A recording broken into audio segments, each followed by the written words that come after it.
मैं फिर से आप सबों के चरणों में प्रणाम करती हूँ। मेरा प्रणाम।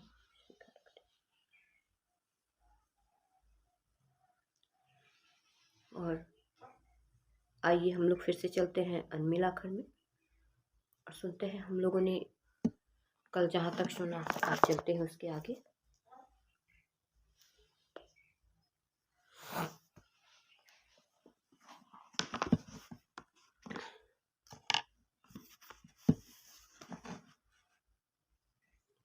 हम लोगों ने कल सुना है डीएम के कार्यालय कक्ष में विदाई समारोह संपन्न हुआ और आज इसके आगे चलते हैं।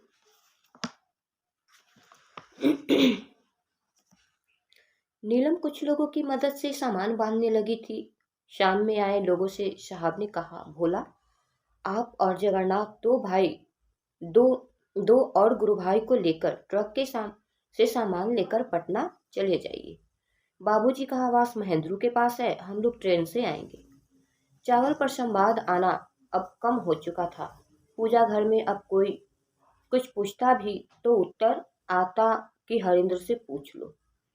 हालांकि हरिंद्रन के आग्रह करने पर चावल पर अंकित हो जाता कि मैं केवल तुम्हें विश्वास दिलाने आया था। अब लिखूंगा नहीं, वैसे तुम्हारे साथ रहूंगा। 3 दिनों के बाद ट्रक में सामान लादा गया, ऊपर तिरपाल बांधा गया। अनुसेवक जगन्नाथ कहता रहा, सर तिरपाल की जरूरत नहीं है, गर्मी के मौसम में बारिश थोड़ी ना होगी। हालांकि कुछ दिन पहले ही हरिंद्र ने पटना में पानी पड़ने की भविष्यवाणी की थी, पर किसी को याद नहीं था।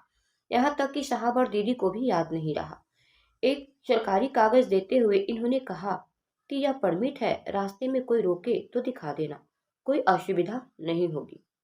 भोला, जगन्नाथ और 2 गुरु भाई भारी मन से सामान लेकर पटना प्रस्थान कर गए। गांधी सेतु के पास एक पुलिस वाले ने ट्रक को रुकने का इशारा किया। ड्राइवर ने रोकते हुए पूछा, क्या बात है? साइड करके लगाओ, दरोगा ने कहा। क्यों? चालक ने पूछा। भोला गाड़ी से उतरकर हाथ में पास लिए दरोगा के पास पहुंचे और उसे दिखाते हुए कहा कि ये पास है गाड़ी का। मजिस्ट्रेट साहब का घरेलू सामान है, उनका ट्रांसफर पटना हो गया है। हम घरेलू सामान लेकर पटना जा रहे हैं। कौन मजिस्ट्रेट जी? दरोगा ने पूछा। हरिंद्रानंद साहब। अच्छा, उनका ट्रांसफर पटना हो गया? सचिवालय में? नहीं, पटना जिले में। अब मधेपुरा में कौन बचा? दरोगा ने व्यंग्यात्मक स्वर में कहा। ठीक है, जाइए। गाड़ी ज्यों ही गांधी सेतु पार करने लगी, मौसम का मिजाज बदल गया। पूरा आसमान काले मेघों से आच्छन्न हो गया। हवा में हल्की आर्द्रता व्याप्त हो गई। धीरे धीरे गाड़ी महेंद्रू स्थित बाबूजी के सरकारी आवास के सामने रुकी। तेज बारिश शुरू हो गई। इतनी बारिश हुई कि कई जगह जल जमाव हो गया। इधर मधेपुरा में गुवाहाटी लखनऊ मेल के प्रथम श्रेणी का टिकट पूरे परिवार का प्राप्त किया गया। ऐसी ही योजना बनाई गई कि ट्रक पहुंचने के थोड़े घंटे बाद या पहले हम सभी पहुंच जाए। ट्रेन सुबह 10 बजे पहुंची थी। डेरे के सामने सड़क पर विदाई देने का तांता लग गया। स्थानीय थाने की जीप पर सवार थाना प्रभारी और कुछ पुलिसकर्मी, गाड़ियों, टमटम और रिक्शा वालों का जुलूस स्टेशन तक सभी आए। पैर रखने की जगह नहीं थी। लग रहा था पूरा मधेपुरा आज उमड़ पड़ा है इन्हें विदा करने। रास्ते में हल्की बूंदाबांदी हो रही थी। ट्रेन के आरक्षित कूपे में हरिंद्रन परिवार के साथ सवार हो गए। एक पुलिस पदाधिकारी भी छुट्टी लेकर साथ हो लिए। स्टेशन पर लगभग 2-2.5 हजार लोग विदा देने के लिए उदास मन से खड़े थे। आंखें नम थी। लगभग 6 वर्षों का साथ छूट रहा था। नीलम और बच्चे भी भावुक थे। ट्रेन ज्यादा देर नहीं रुकती है वहां पर, आज आधे घंटे से अधिक रुक गई। साहब ने किसी पदाधिकारी से कहा, ट्रेन खुलवाइए। सीटी बजी। ट्रेन ने रेंगना शुरू किया। हरिंद्र नीलम दरवाजे पर खड़े होकर हाथ जोड़कर सबको विदा कर रहे थे। अपने प्रेम और अध्यात्म से जिस मधेपुरा को इस दोनों ने सींचा था, आज पीछे छूट रहा था। कई स्टेशनों को ट्रेन पार कर चुकी थी। दिन गर्म होता जा रहा था। अंधेरा होने से पहले हाजीपुर पहुंच गए। बाबूजी ने अपनी फेट कार हाजीपुर स्टेशन भिजवा दी थी। बाबूजी सरकारी काम से राज्य के बाहर भ्रमण पर थे। स्टेशन से उतरकर हरिंद्रा ने अपने परिवार के साथ गाड़ी तक आए। हल्की बूंदाबांदी शुरू हो चुकी थी। शहर के रामाशीष चौक आते आते बहुत तेज बारिश होने लगी। सर, हमसे गाड़ी नहीं चली, ड्राइवर ने कहा। बारिश के चलते गाड़ी से बाहर निकलना संभव नहीं था। गाड़ी के भीतर ही किसी तरह से चालक की सीट पर आए। अंधेरा आने लगा था। तेज बारिश में गाड़ी आगे बढ़ी। सड़क सुनसान थी। इक्का दुक्का गाड़ी लाइट चलाकर सड़क के किनारे ही खड़ी थी। बेवक्त पानी ने गाड़ी की रफ्तार तोड़ दी थी। लगभग 2 घंटे में अपने आवास पर पहुंचे। घड़ी 8 बजा रही थी। देखा ट्रक लगा है। बरामदे में देखा कि ट्रक लेकर आए लोग बारिश के झटास से भीग रहे हैं और उन्हें ठंड भी लग रही थी। कार से उतरकर सभी दौड़कर बरामदे में आए। हरिंद्रन ने उन लोगों से कहा, भीतर क्यों नहीं बैठते हैं? कोई उत्तर नहीं मिला। देखा दरवाजा तो भीतर से बंद था। मालूम हुआ कि ये घंटा भर पहले ही यहाँ आ चुके थे। नीलम ने कहा, ये बेमौसम बरसात को भी अभी ही आना था। उस पर जगन्नाथ समेत सभी गुरु भाइयों ने संवेग कहना शुरू कर दिया कि दीदी, ये तो शब साहब का ही किया हुआ है। 10 दिन पहले ही इन्होंने मदन बाबू को कहा था कि मैं पटना जाऊंगा तो झूम कर आएगी घटा, टूट कर बरसेगा पानी। अरे भाई, मैं अजीब हूँ मैं अजीब हूँ ही, मुझको तो याद भी नहीं था, हरिंद्रन ने तपाक से कहा। खैर, दरवाजा खुला। सभी ड्राइंग रूम में आए। चाय बनकर आई। कपड़े बदलकर लोग बैठे। दूसरे दिन देखा गया ट्रक पर लदा सामान पूरी तरह भीग चुका था। तिरपाल की छतरी कोई मदद नहीं कर सकी थी। आए लोगों को मधेपुरा लौटना था। सारे सामान को सुखाने और व्यवस्थित करने के लिए हरिंद्रन ने सभी को 4-5 दिनों के लिए रोक लिया। 3 दिनों के बाद बाबूजी भ्रमण से लौटे। रात्रि में शिव चर्चा का दौर चलता रहा।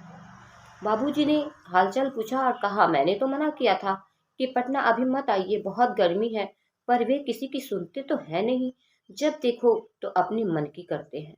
नहीं बाबूजी, मेरे साहब ने कहा था पटना पहुंचे वो तो झूमकर बारिश होगी, जबकि पूरे रास्ते में कहीं भी बारिश की संभावना नहीं थी। यहाँ पहुंचते ही ऐसी बारिश हुई कि पूरे मैदान में 3-4 इंच पानी भर गया था। जगन्नाथ ने कहा। बाबूजी ने एक गर्वयुक्त ठहाका लगाया। हाँ, तब तो सचमुच ही उसकी भविष्यवाणी खरी उतरी। उसको बचपन से ही भविष्यवाणी वगैरह का शौक था, अभी भी है। हम सब उसको मना करते रहते हैं कि ये सब बंद करो, लेकिन उन्होंने अपनी जिद से सब कुछ सीखा। शुरू से ही हड्डी खोपड़ी घर में लाते रहते और मैं बाहर फेंकवाता रहता। मैं ऑफिस जाता, इधर चुपके से फिर अपने रूम में लाकर रख लेते थे। अपने श्रद्धे ने अपने श्रद्धे के बचपन की बातें सुनने में भोला और जगन्नाथ को काफी आनंद मिलने लगा। दोनों कभी कुछ पूछते तो कभी कुछ। बाबूजी उनका जवाब देते नहीं अघाते। वे दिनचर्या के पक्के थे। वक्त पर खाना पीना, वक्त पर सोना उनकी आदत थी। 25-30 सालों से नौकरी में रहने के कारण उनका जीवन एक विशेष सांचे में ढल गया था। फिर भी आगंतुकों के आतिथ्य में आज काफी देर हो गई। समय का पता ही नहीं चला।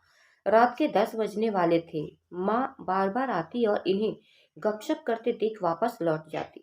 संस्कारशील चित्त ने कभी व्यवधान की चेष्टा नहीं की। अंदर जाकर सहायक से कहा, जाओ जाकर साहब से पूछो खाना भी लगेगा या नहीं। बाबूजी ने भीतर से के कमरे से आ रही आवाज सुनकर खाना लगाने को कह दिया। तब तक जगन्नाथ ने कहा, बाबूजी, साहब के बचपन की बातें तो हमने सुन ली, लेकिन कुछ सिर्फ चर्चा कीजिए ना। क्या करूं, बोलो। चर्चा?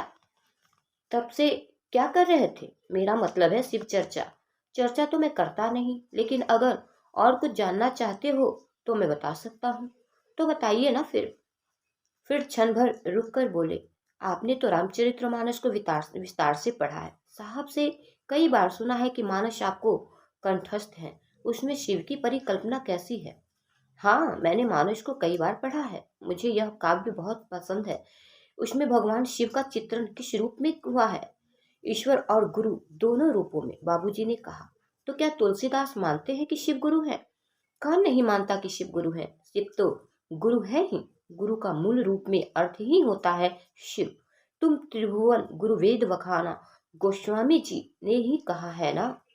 यह सुनते ही जगन्नाथ पूछ बैठते हैं, तो क्या वेदों ने भी शिव को गुरु माना है? बाबूजी कहते हैं, वेदों में शिव के गुरु स्वरूप का वर्णन नहीं है। वेद नहीं मानता, पर उपनिषद और अन्य धार्मिक व अध्यात्म की पुस्तकें उनके ज्ञानदाता स्वरूप का प्रमाण देती है। तुलसीदास एक कवि हैं और कवि तो कल्पना करता ही है। कवि की यह कल्पना आगे जाकर ऐतिहासिकता की अट्टालिका पर ही खरी है। उनकी मात्र कोरी कल्पना नहीं है, बल्कि यथार्थ के धरातल पर अवस्थित है। बाबूजी, इसको थोड़ा ठीक से समझाइए ना, सभी ने एक स्वर से कहा। चलो भोजन के बाद बातें करते हैं, यह बोल के खाना खाने के लिए बढ़े। देखो, गोस्वामी जी द्वारा रचित श्री रामचरितमानस में शिव को परमात्मा और गुरु दोनों रूप में अंकित किया गया है। बालकांड के आरंभ में तुलसीदास कहते हैं, भवानी शंकरो वंदे श्रद्धा विश्वास रूपिणो या या याभ्याम बिना न पश्यन्ति सिद्धा स्वांत अस्थमीश्वरम वंदे वधम्यम नित्यम गुरु शंकर रूपिणम यमाश्रितो ही वक्रोडपि चंद्र सर्वत्र वंद्यते। इस श्लोक में भवानी और शंकर की ब्रह्मा रूप में वंदना की गई है और शिव और शक्ति का संयोग है। दूसरे श्लोक में गुरु रूप में शिव की वंदना की गई है। इसमें गुरु नित्य है, बोधम्य है अर्थात ज्ञान के स्वरूप और नित्य है। शेष धारा ब्रह्मांड अनित्य है, मरण धर्मा है। सारी पृथ्वी चराचर सहित उत्पन्न और समाप्त होती रहती है। उत्पत्ति, विकास और पराभव अर्थात परिवर्तन या विनाश इसके स्वभाव है। जबकि शिव गुरु के रूप में इन गुणों से परे हैं। तुम त्रिभुवन गुरुवेद वखाना आन जीव पावर का जान। यहाँ भी तुलसी लिखते हैं कि गुरुओं के गुरु, त्रिभुवन के गुरु शिव है। नागलोक, नरलोक और देवलोक में आप गुरु रूप में पूजित हैं।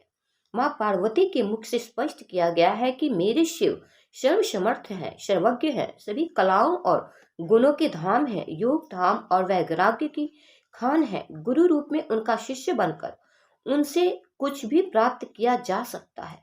शिव कल्पतरु की तरह सब कुछ देते हैं, इसलिए उन्हें ऑर्डरदानी भी कहा गया है।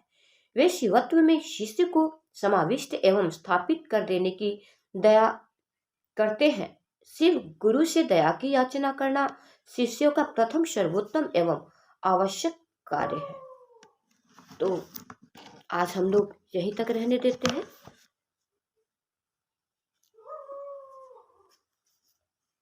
और इसके आगे हम लोग सुनेंगे आगे के वीडियो में। तो आइए हम लोग फिर सुनेंगे कल के वीडियो में। मैं फिर से आप सबों के चरणों में प्रणाम करती हूँ। मेरा प्रणाम स्वीकार।